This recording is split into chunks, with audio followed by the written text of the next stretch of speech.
दिन की शुरुआत है और हम गुआवा ट्रीज के पास जाके गुआवास ढूंढने लग गए। फील्ड में दो गुआवा ट्रीज है, एक जिसमें वाइट फ्लैश वाला है और दूसरा जिसमें रेड फ्लैश है। और फिर मैंने यहाँ पे सारन्या को दिखा रही थी ये फ्लावर्स जो अभी ना ब्लूम कर रहे हैं बहुत अच्छे से। और पता है ये जो फ्लावर्स है ना ये प्रिटी नहीं होते, ये प्लांट की हेल्थ का सिग्नल देते हैं। मतलब हेल्दी फ्लावर उतना टेस्टी गुआवा होता है। और जो गुआवा ट्रीज होते हैं ना वो साल में 3 से 4 बार ब्लूम करते हैं और एक गुआवा फ्रूट में विटामिन सी ऑरेंजेस से भी ज़्यादा होता है। और जो ये रेड फ्लैश गुआवा होता है ना उसमें लाइसोपीन करके होता है जिसकी वजह से वो रेड होता है और वो एक एंटीऑक्सीडेंट होता है और एकदम हार्ट फ्रेंडली होता है।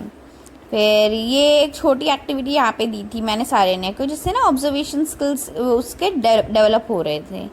फिर अनूप भी साइड में उसको गाइड कर रहा था कि ये गुआवा थोड़ा फर्म है, इसके लिए भी वेट करना पड़ेगा, ये थोड़ा सॉफ्ट है, ये वाला परफेक्ट है। और सारन्या को ये ऑब्जर्व करना काफ़ी इंटरेस्टिंग लग रहा था। उसका मतलब टाइनी सा फेस कंसंट्रेशन मोड में था फुल और वो बिल्कुल कॉपी कर रही थी। और ये जो गुआवास होते हैं ना वो नेचुरली ना इथिलीन गैस प्रोड्यूस करते हैं जो राइपनिंग प्रोसेस स्टार्ट करता है। अगर आप घर पे ग्रीन गुआवास रखो कुछ दिन में सॉफ्ट और स्वीट हो जाएंगे।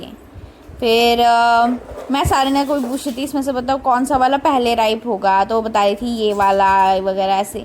तो ऐसे जब मैं क्वेश्चन उसको पूछती हूँ पता होता है उसको नहीं पता, बट इससे ना अर्ली लर्निंग या डिसीजन मेकिंग का वो थोड़ा सा मिलता है उसको नॉलेज। और वो अभी नहीं समझेगी बट धीरे धीरे धीरे धीरे जब ये रिपीटिशन होगा ना तो वो समझेगी।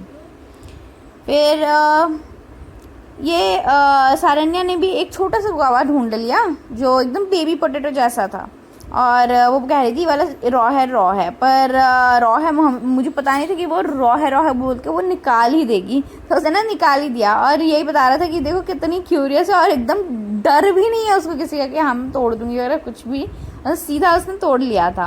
और ये ना अनस्कूलिंग का ना एक कोर है कि सेफ एनवायरनमेंट में डिसीजन मेकिंग अलाउ करना। इस बार उसने तोड़ तो लिया था छोटू सा, बट जब मैंने उसको दिया ठीक है खा ले, खोल ले या फिर कट करके दूँ, ठीक है, उसके बाद जब उसने वो चेक किया ना तो उसको पता चल गया ओ हाँ ये तो खाने लायक ही नहीं है, इससे अच्छा तो मम्मी पापा ने तोड़ा वो वाला बेटर है। तो तोड़ले दाखव, फोटोला दाखव, कुठे तोडलं दाखव। ओ छोटा छोटा तोडला, कसा आहे हा?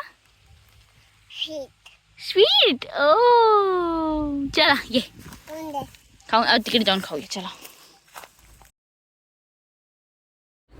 फिर नेक्स्ट हमने इस ओपन पैच के लिए मूव किया जहाँ से सनसेट और कूल ब्रीज एकदम बहुत ठंडी ठंडी आ रही थी। ग्रास से भरा हुआ था, ये ड्राई ग्रास हो गई थी और स्पैरोज थे वो चर्प कर रहे थे मस्त से। और यहाँ पे आसपास ना चेमेलियंस भी बहुत सारे हैं। और मैं सारन्या को बोल रही थी कि ना ये जो नेचर है एकदम एक लाइव पेंटिंग है और हर कलर और हर साउंड यहाँ पे इम्पॉर्टेंट होता है। तो मैं उसको स्पॉट करने बता रही थी। फिर जब शेमिलियंस दिख रहे थे तो मैं उसको बता रही थी कि जो शेमिलियंस होते हैं वो कलर चेंज करते हैं मूड कम्युनिकेट करने के लिए, और सिर्फ कैमोफ्लेज नहीं करते, वो मूड भी अपना कम्युनिकेट करते हैं। फिर सारन्या ऑब्जर्व कर रही थी और पूछ रही थी कि ये इस रंग का है, ये अभी कलर चेंज कैसे कर रहा है वगैरह, देख के एकदम ऑब्जर्व कर रही थी। फिर उसे मैं एक्सप्लेन कर रही थी कि जो नेचर होता है वो उसमें ना हर क्रीचर का एक रोल होता है। मतलब इन शॉर्ट ये क्या है, हमारा जो बुक्स में हम पढ़ते हैं वही सारी चीज़ें हैं, तो वही मैं उसको प्रैक्टिकली सिखा रही थी यहाँ पे बैठे बैठे और उसको बहुत मज़ा आता है सुनने में। फिर नेक्स्ट मॉर्निंग हम अर्ली उठे और यहाँ पे पाली गए थे वेजिटेबल्स ग्रॉसरीज वगैरह लेने के लिए। यहाँ सारन्या को चाइनीज़ कॉर्नर में नूडल्स ट्राई कराए फर्स्ट टाइम। नॉर्मली मैं एनकरेज नहीं करती लेकिन कंट्रोल्ड एक्सपोजर से बच्चे ओवर ग्रीडी नहीं बनते। तो जो फर्स्ट 5 इयर्स होता है बच्चों का टेस्ट प्रेफरेंस सेट करता है और कंट्रोल्ड एक्सपोजर इसके लिए बहुत इंपॉर्टेंट होता है। तो सारन्या ने ना टेस्ट करके बोला मम्मा नूडल्स का सॉस अलग है। मैंने वही बता रही थी कि ये डिफरेंट फ्लेवर्स क्यों होते हैं, लोग क्या क्या डालते हैं, क्यों थोड़ा खाना होता है, क्यों ज़्यादा खाना होता है।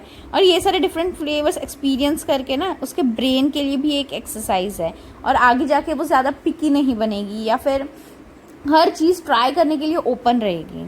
फिर घर जाते वक्त हम यहाँ पे मैंगो ट्री के पास आए जहाँ से हम रॉ मैंगोस लेते हैं। वहाँ पे चटनी के लिए, सांभर के लिए या अचार के लिए हम यहाँ से रॉ मैंगोस तोड़ते हैं। और यहाँ पे खेलते खेलते ना सारन्या के आँख पे लीफ लग गई, थोड़ा सा हुआ दर्द, बट वो ठीक हो गया फटाक से। फिर अनूप ने यहाँ पे मैंगोस प्लकिंग स्टार्ट की और काफ़ी देर वो अकेला कर रहा था। फिर ये 2 लड़के आ गए थे, तो इन दोनों ने भी सारन्या को काफ़ी सारे मैंगोस कलेक्ट करके दिए। अभी तो रोज़ निकाल रहे थे ना, तो धीरे धीरे ख़त्म भी हो रहे थे, बट इनको पता था कि कैसे निकालना है, तो निकाल के दे रहे थे।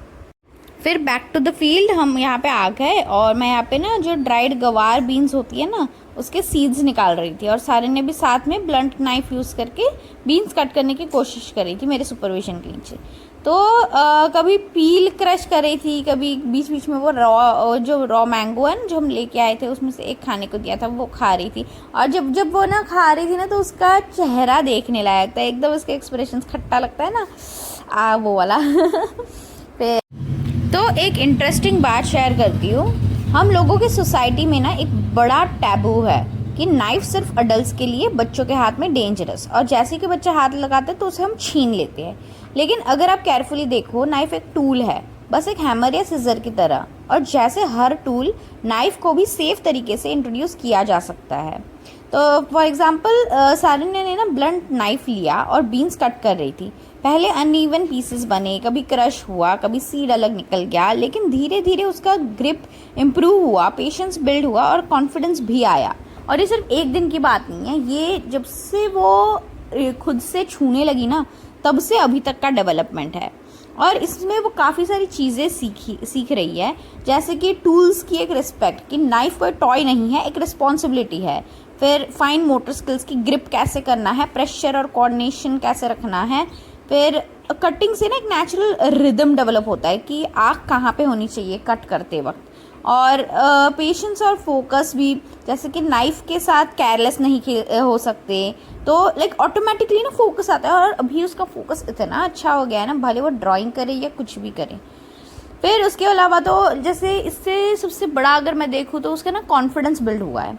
एक बच्चे को लगता है कि उन्हें ट्रस्ट किया गया है और वो अपने डिसीजंस ना ज़्यादा अच्छे से ले सकते हैं। फिर हमने थोड़ा गर्मी के लिए ब्रेक लिया और कोकम शरबत बनाया। सारन्या ने सिप कर किया और बोला, मम्मा ये फ्रूटी और सॉर है। फिर मैंने वही बोला उसको कि कोकम के बारे में बता रही थी मैं, कि कोकम बॉडी को कूल करता है, डाइजेशन इम्प्रूव करता है, ये एक एंटीऑक्सीडेंट से लोडेड है, एकदम मतलब सुपर ड्रिंक है। फिर सारन्या ने फ्रेश गवार बीन्स प्लग करिए और उसको एक बास्केट दिया था लाने के लिए। तो बास्केट कैरी करके एकदम प्राउडली वो आ रही थी, नीचे उतर रही थी, छोड़ने को रेडी नहीं थी। उसे बोल रही थी बास्केट छोड़ो और उतरो, फिर वापस उठा लेना। पर उसको इतना प्यार हो गया था उसके बास्केट से, वो छोड़ने को रेडी नहीं थी। फिर फाइनली वो उसने छोड़ा। और ऐसा नहीं, मैं वेट करी थी कि हाँ वो खुद मैनेज करेगी, वो खुद अंडरस्टैंड करेगी, खुद नीचे उतरेगी। अगर मैं ही हेल्प करूँगी तो फिर वो हमेशा कुछ भी हुआ तो मम्मी ये मम्मी वो ऐसे करेगी ना। तो इसलिए मैं उसको थोड़ा खुद से डिसीजन लेने की कोशिश करवाती हूँ। और बस फिर वो लेके गई अपने डैडा को प्राउडली दिखाने के लिए, और फेस पे तो प्राइड एकदम उसके चेहरे पे झलक रहा था। फिर खुद से उतरी, खुद से चढ़ी, पापा को दिखा के उसने चॉपिंग बोर्ड और नाइफ उठाया और मुझे बोला कि चलो कट करते हैं करके। फिर उसने लिया, खुद ही लिया, देखो खुद ही लेके गई सब कुछ, नाइफ भी। और नाइफ एक नहीं दो लेके गई, एक मम्मा के लिए और एक खुद के लिए। फिर वहाँ पे बैठ के जैसे हम पहले काट रहे थे ना, उसको मज़ा आया था, तो वो वही बोल रही थी वापस काटते हैं, चलो मम्मा आओ मेरे साथ काटने के लिए। फिर हम दोनों काटने बैठ गए। देखा, बस डे टू डे लाइफ में ही सारन्या इतना कुछ सीखती है ना। जैसे आज के ही इतने वीडियोस में उसने इतना सब सीखा, जैसे कि राइप और रॉ फ्रूट्स आइडेंटिफाई करना, फिर गुआवा और मैंगो पिकिंग करना, फिर टूल्स को सेफली हैंडल करना, जैसे बीन्स कटिंग, गुआवा स्लाइसिंग, फिर प्लांट ग्रोथ ऑब्जर्व करना, कैसे फ्लावर होते हैं ट्रीज़, कैसे हेल्दी लीव्स बनते हैं, फिर टेस्ट डाइवर्सिटी को एक्सप्लोर करना, जैसे guava, rock, mango, kokum, noodles, फिर नेचर और एनिमल्स को ऑब्जर्व करना, वो स्पैरोज हो, शेमिलियंस हो, सनसेट, ब्रीज, फिर कोऑर्डिनेशन, काउंटिंग और पेशेंस प्रैक्टिस करना, bean sorting, basket carry, chopping, ये सब इतनी सारी चीज़ें वो सीख रही है ना। और पता है उसको 20 तक काउंटिंग आती है, बताओ। अभी भी 2 इयर्स की भी पूरी नहीं है ये। और ये सब real world unschooling learning environment में हो रहा है। और यहाँ पे कोई क्लासरूम का प्रेशर नहीं है उसको बस क्यूरियोसिटी है, एक्सपेरिमेंटेशन है और बॉन्डिंग है।